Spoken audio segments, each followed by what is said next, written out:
So now we are going to discuss the life-threatening hemorrhage and massive transfusion. So I would like to cover these few things. So what is the definition of life-threatening hemorrhage? Loss of one blood volume within a 24-hour period. Do you think this definition is okay? Why not? This definition is a retrospective definition. Once it has happened only then you can diagnose. So then there is another definition, loss of 50% blood volume in 3 hours.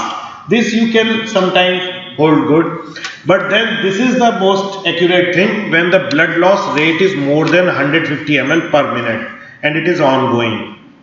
So these could be the causes of massive hemorrhage or life-threatening hemorrhage. It could be a traumatic myocardial laceration, rupture, major vessel laceration, solid abdominal organ injury, pelvic femoral fractures, scalp laceration, could be vascular like aneurysm, like dissection of aorta, AV malformation, could be GI related, bleeding esophageal varices, bleeding peptic ulcers, Mallory Weiss tear, aortointestinal fistula, gastric esophageal colonic ulcer can bleed. Then could be a pregnancy related ruptured ectopic placenta previa, abruptio placentae, could be a pulmonary with the lung cancer, Goodpasture syndrome, cavitatory lung disease, and could be antithrombotic therapy and coagulopathy. So these are the common causes.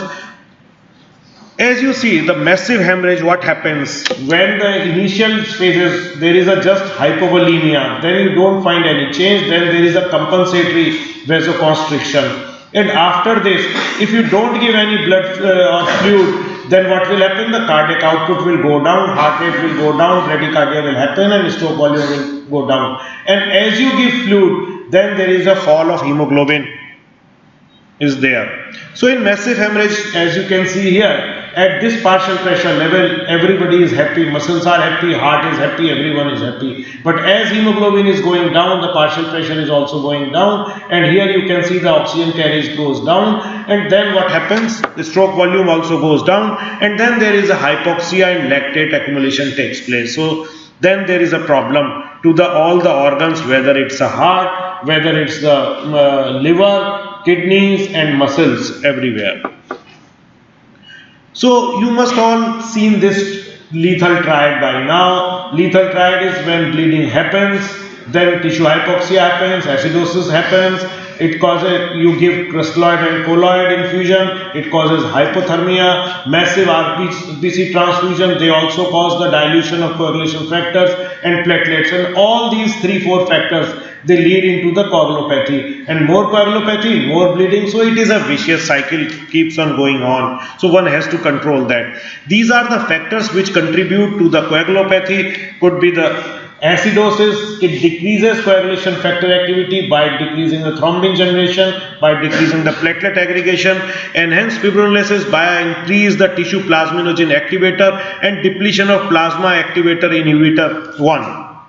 Then hypothermia causes platelet dysfunction, causes reduced clotting factor activity. Then dilutional coagulopathy takes place. It is because of the factor deficiency, thrombocytopenia and anemia.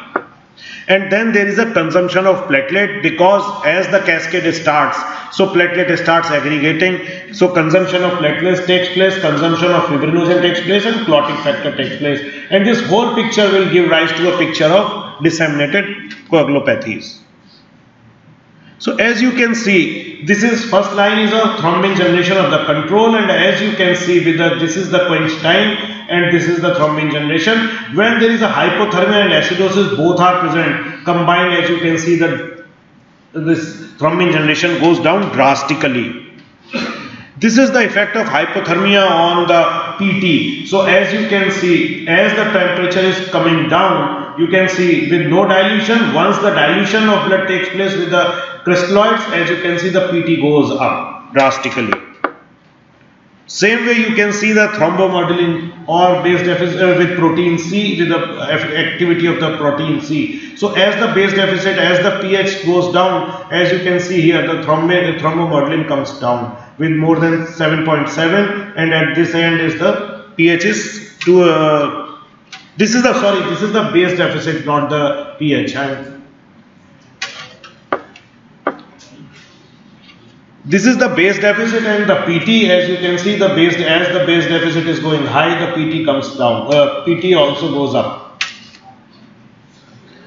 So this is a little complicated slide. As you can see, here is the hypoperfusion is taking place. This activates protein C, and there is an increased release of the catecholamines.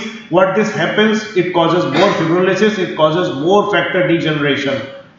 And there are microprecipitates, so traumatic coagulopathy takes place. And here what is happening? Thrombin deviation takes place, diversion takes place, and there are certain changes because of this endogenous catecholamine release. There is a changes in endothelium, and this causes the platelet dysfunction is there, so they all cause the coagulopathy. This is another theory, same theory with a more detail published recently in 2017. As you see, the injury is taking place, hypoperfusion is taking place.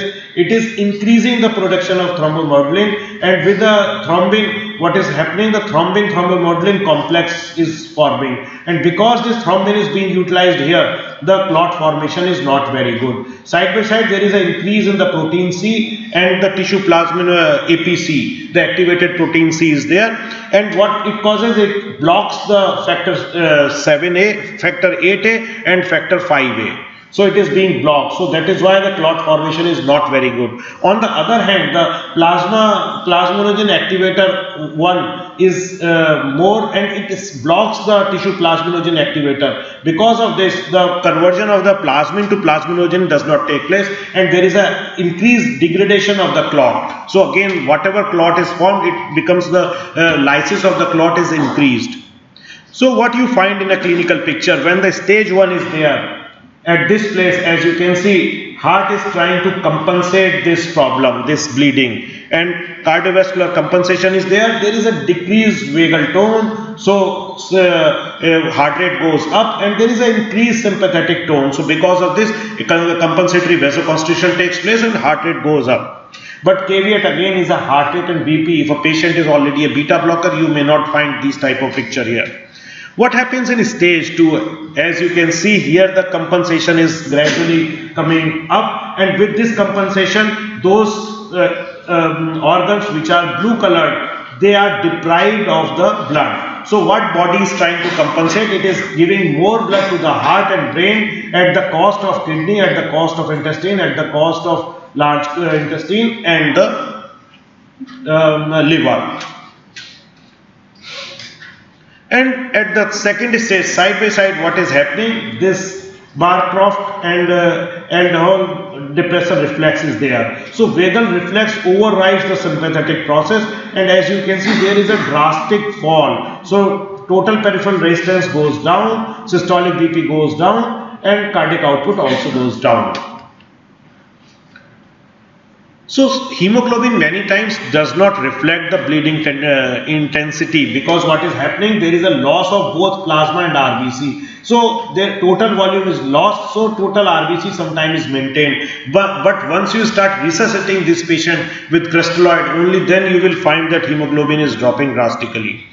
This is a ATLS classification of hemorrhage. Everybody, this is a complicated slide, but in all the examination this will be asked. So it is my request that everybody should remember this classification, especially these two, class 2 and class 3, because here it is a changing, life-changing pattern is there. Up to class 1 it is compensated, but the compensation gradually starts waning in the class 2, and class 3 and class 4 compensation goes off.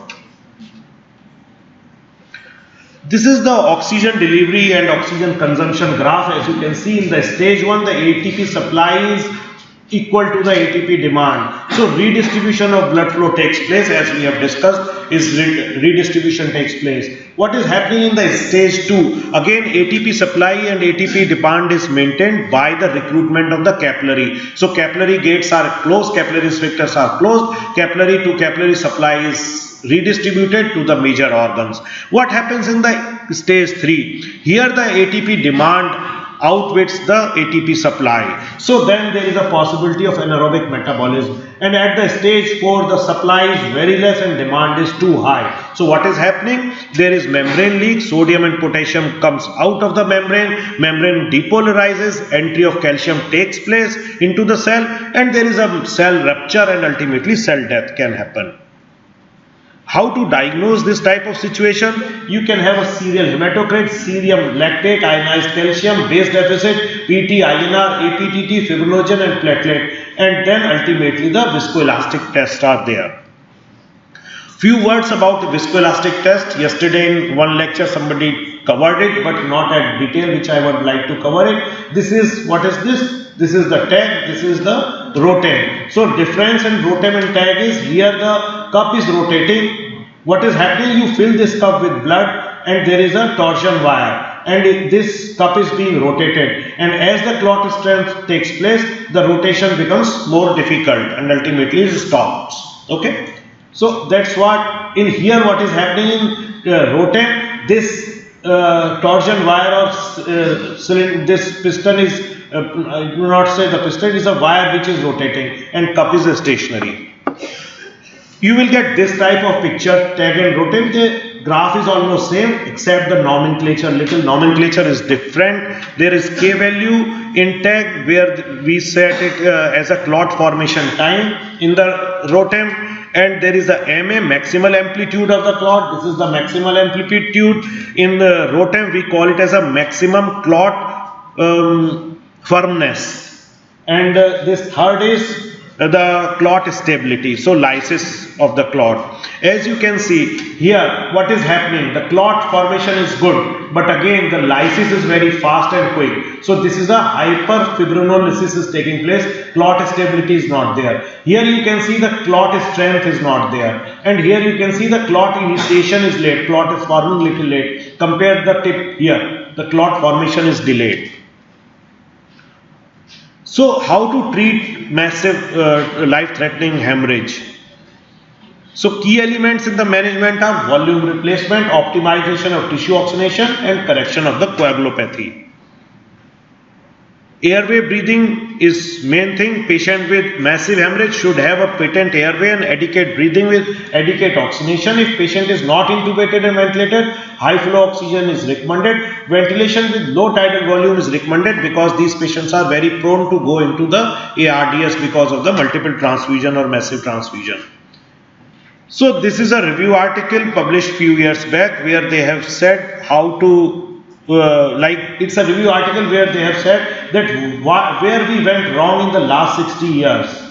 So in past, trauma patients were given either colloid or crystalloid initially. Blood products were administered after 2 liters of the fluid resuscitation, usually guided by the laboratory results and blah blah. Using these guidelines, blood loss continued because of the delay in the laboratory turnaround time and dilutional coagulopathy. So this practice is not being done right now. So now we have changed. This is a paradigm change of the practice of resuscitation. Earlier the whole blood was there before 1975. Then the concept was there to emphasis on the perfusion. Coagulopathy thought secondary or iatrogenic to the iatrogenic cause, hypothermia or acidosis. So then the picture came of the pegged red cell and large volume crystalloid. Then after 2003 again there was a paradigm shift. Then people started realizing that trauma-induced coagulopathy and recreation of the whole blood ratios were given. That is why there is a balanced resuscitation and crystalloid is minimized. Use of crystalloid is minimized. We will see how it happens. So another entity, hypotensive resuscitation, it allows the blood pressure of the patient who has a major ongoing bleed not to return to the normal value, but to stabilize at the value around 75% of the normal until surgical control of the bleeding is established. So we should know the baseline blood pressure of that patient. If a patient is hypertensive, his baseline blood pressure is around 100 of mean arterial pressure. If we bring down it too much, it is deleterious. But if we can make it around 75 of the normal. The aim is here to prevent the rebleeding syndrome. These are certain conditions where we can or we should use the hypotensive resuscitation, like ruptured abdominal aortic aneurysm, bleeding, this duodenal ulcer or gastric ulcer, major vascular trauma to non-compressible vessel. If it is a compressible vessel, please compress it. Ongoing intra-abdominal hemorrhage, cold coagulopathic acidotic patient where temporizing surgery is planned.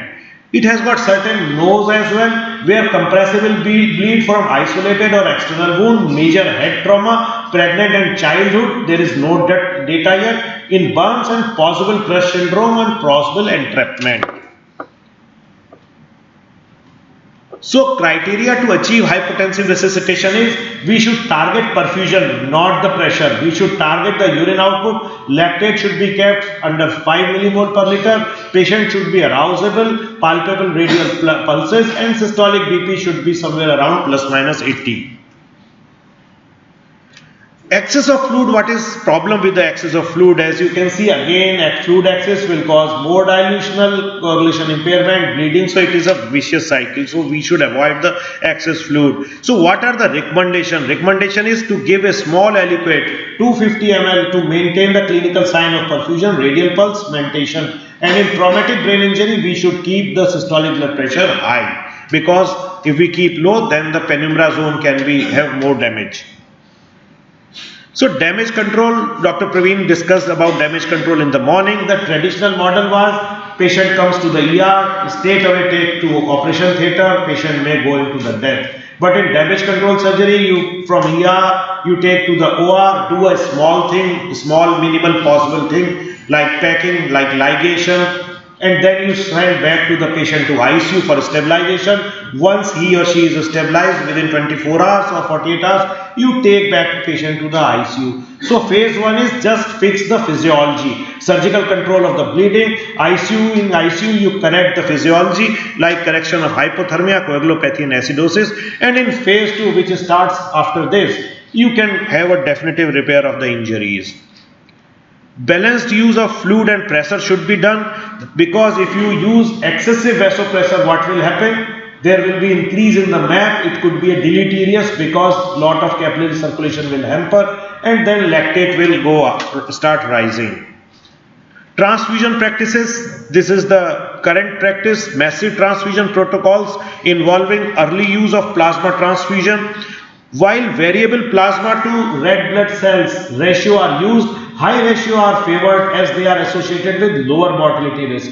What is the evidence? Most of the evidence come from the observational study, which often has a survival bias. You can't have multiple randomized trial in this situation when you can't ethically get approval to have such type of trials. Only one randomized trial called as a pro-PPR trial, which was conducted so far, which results suggested that there is no difference between 1:1:1 to 1:1:2 ratio, plasma, platelet and RBC. So this one is RBC, plasma and platelet. Coming to another part, massive transfusion protocols. So how to predict massive transfusion? There are two scales. Dr. Praveen has already discussed them, TASH score and Nunz score. I don't want to go into detail of these scores.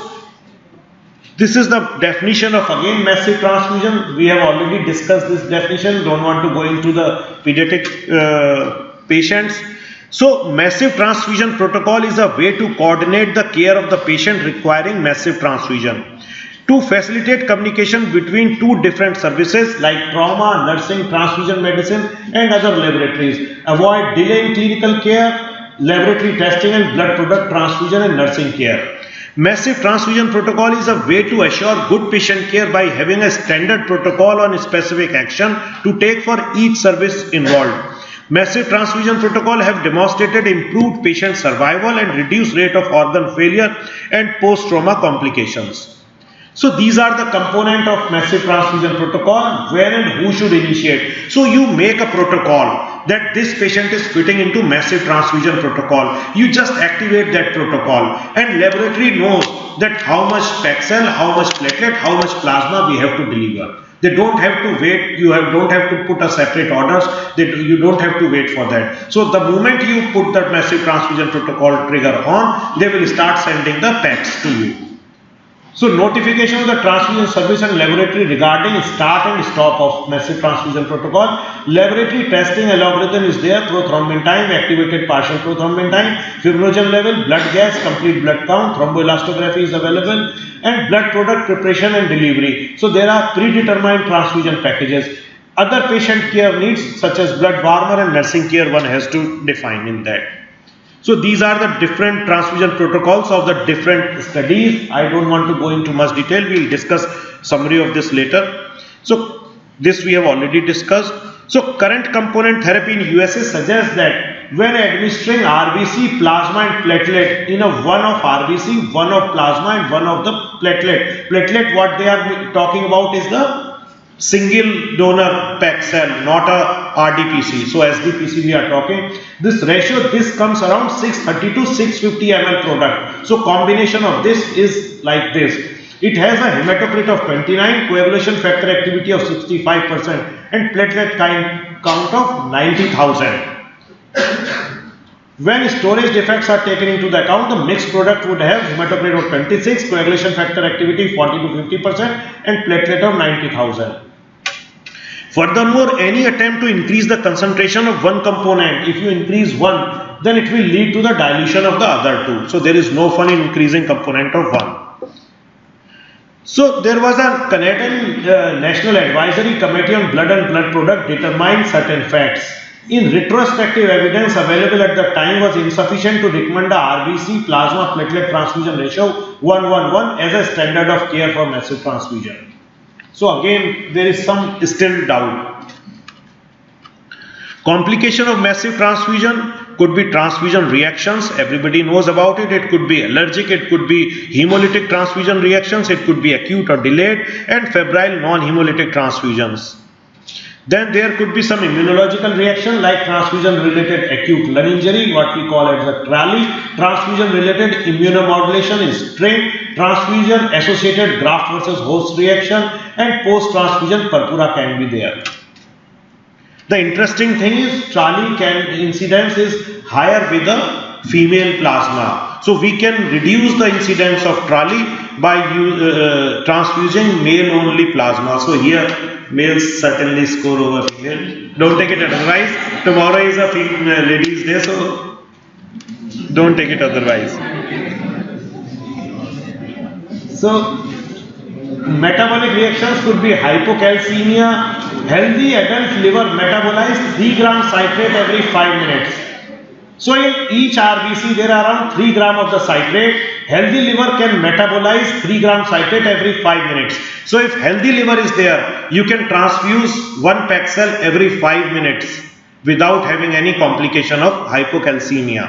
But again, if the impaired liver function is there, then certainly may lead hypocalcemia. Neonates and patients with pre-existing liver disease are at high risk. Hypomagnesemia can happen. Then hyperkalemia can happen because of the hemolysis of the RBC from storage, irradiation or both. And then hypokalemia can happen because of the re-entry of the transfused RBC, release of the stress hormone, metabolic alkalosis and blah blah. Metabolic alkalosis can happen, acidosis also can happen.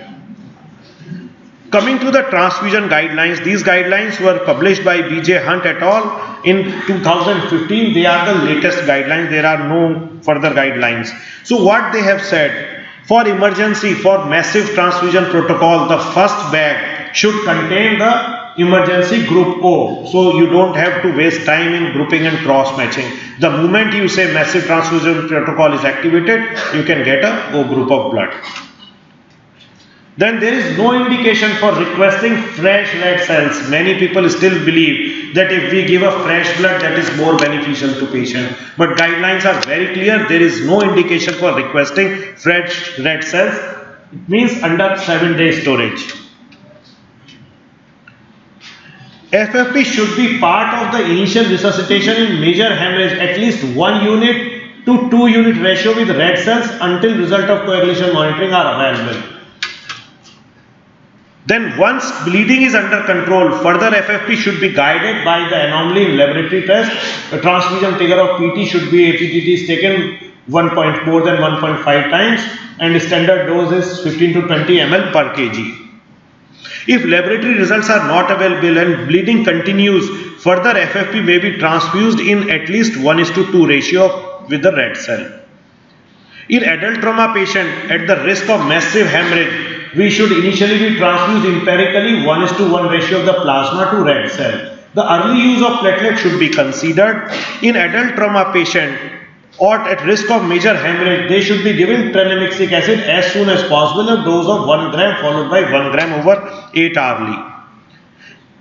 Use of factor 7A is not recommended in the management of major hemorrhage unless as a part of a clinical trial. So it is almost gone into the dustbin.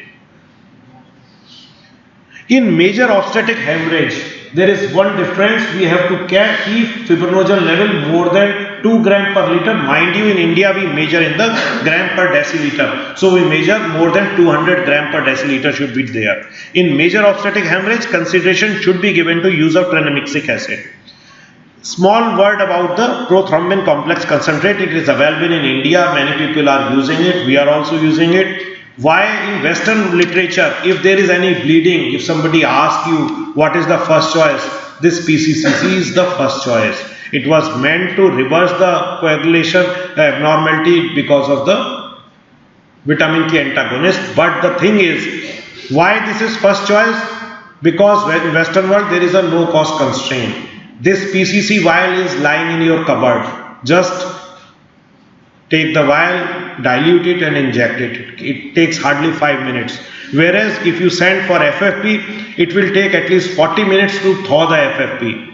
So it saves lot of time. In Indian part, we can't use that much because the cost is too high. So it is an immediately available quick administration, contain multiple coagulation factors such as factor 2, factor 9 and factor 10. May facilitate hemostasis during traumatic hemorrhage associated with low factor 2 levels, used as a primary therapy for reversal of the effect of the new oral anticoagulants. And it has got a flexible dosing. Studies suggest that PCC can reverse coagulopathy in non-anticoagulated patients during trauma. Furthermore, PCC are also an option for correction of the thrombin generation. Point of care guided hemostatic therapy using PCC reduced exposure to the allogenic blood products in a trauma setting. So this is the target treatment of coagulopathy, improvement of the blood clot stability, hyperfibrinolysis is there, give tranexamic acid, optimization of the fibrin clot, give fresh frozen plasma, cryoprecipitate, fibrinogen concentrate, improvement in thrombin generation, give PCC, improvement in platelet contribution to clotting, platelet concentrate guided by platelet count or tag and rotem, and last rescue as option factor 7A to improve thrombin generation or factor 13 to improve overall clot, not 8 factor 13 to improve overall clot stability. This is a rotem based treatment algorithm. So first thing is to correct the temperature, correct the pH, correct the ionized calcium and correct the hematocrit, then give tranexamic acid. Then if fibrin deficit is there, give fibrin concentrate. If thrombin generation deficit is there, one can give PCC, one can give FFP. If platelet deficit is there, platelet concentrate is given. Severe clot deficiency is there, then one can give everything, tranexamic acid, this fibrin concentrate, PCC or FFP or platelets. So to summarize, massive transfusion protocol should be there in every big hospital, trauma center. Early hemorrhagic control should be done. Damage control surgery should be preferred. Resuscitation of hemorrhagic shock, not by crystalloid or colloid, mainly by the blood. Early administration of FFP and platelet ratio 1:1:1. Tranexamic acid is in, factor 7A is out. End point of resuscitation, point of care test of the coagulation system is there, and hypotensive until definitive hemorrhagic control is there. So this is the one more slide. Actually this is not one, this is 3 slides, 3 or 4 slides, so I will take another 4 minutes. So if massive blood loss in adults are there, 40% of blood loss of the total volume, 4 liters in 24 hours, 2 liters in 3 hours or more than 150 ml per minute, get senior help, contact transfusion laboratory, initiate massive blood transfusion protocols, assess ABC, put a IBC access, check patient's identification, 2 large cannulas, send blood samples, cross-match this FBC, coagulation, blood chemistry, consider arterial blood gas measurement, send FBC means full blood count, coagulation samples every 5 units of the blood given, resuscitate the patient, don't forget to warm IV fluids, crystalloid or colloid, and give oxygen to this patient, give blood loss more than 40% blood volume, immediately life-threatening, give 4 units via fluid warmer and aim for hemoglobin of 8 gram per liter. 8 gram per deciliter. Why they have written 80? Because they are talking in the per liter, we talk about the deciliter. Give group O if immediate need and or blood group unknown. Blood transfusion lab will provide group specific cross match test as required. So before transfusion, check patient ID and use wristband, otherwise there will be utter confusion. Blood loss more than 40% is around 1500 ml to 2000 ml loss. Pulse is more than 120, respiratory rate is more than 30. Patient will be hypotensive and will be having less urine output. Prevent coagulopathy. So why you want to prevent? To just break that cascade. Anticipate need of platelet and FFP after 4 unit of the blood replacement and continuing bleeding. Give primary massive blood loss pack. Order secondary massive blood loss pack. Correct hypothermia. Primary blood loss mega pack is 5 blood units and 4 FFP units. This is specific to different centers. This I have taken from NHS. Secondary MBL pack is having 5 blood units, 4 FFP units, platelets and cryoprecipitate. Correct hypocalcemia, keep ionized calcium more than 1.13. Consider giving tranexamic acid and contact hematologist. Reassess and document, get help to stop bleeding, contact surgeon, gastroenterologist, obstetrician as and what required. So massive transfusion protocol, when to on, when to off the fire hose. Massive transfusion protocol guide the treatment of severe hemorrhage, improving patient outcome and blood management. 2 scoring systems we have already discussed, the ABC and the TAS system, TASS system. It consists of RBC, FFP and platelet. And the moment one should stop it, one should signal it, now bleeding has stopped, so the lab will stop sending the further blood. Bleeding is controlled, hemodynamics are stabilized, vasopressor are decreasing or off. Then one should switch off the hose. Thank you very much. So we have just 6 minutes.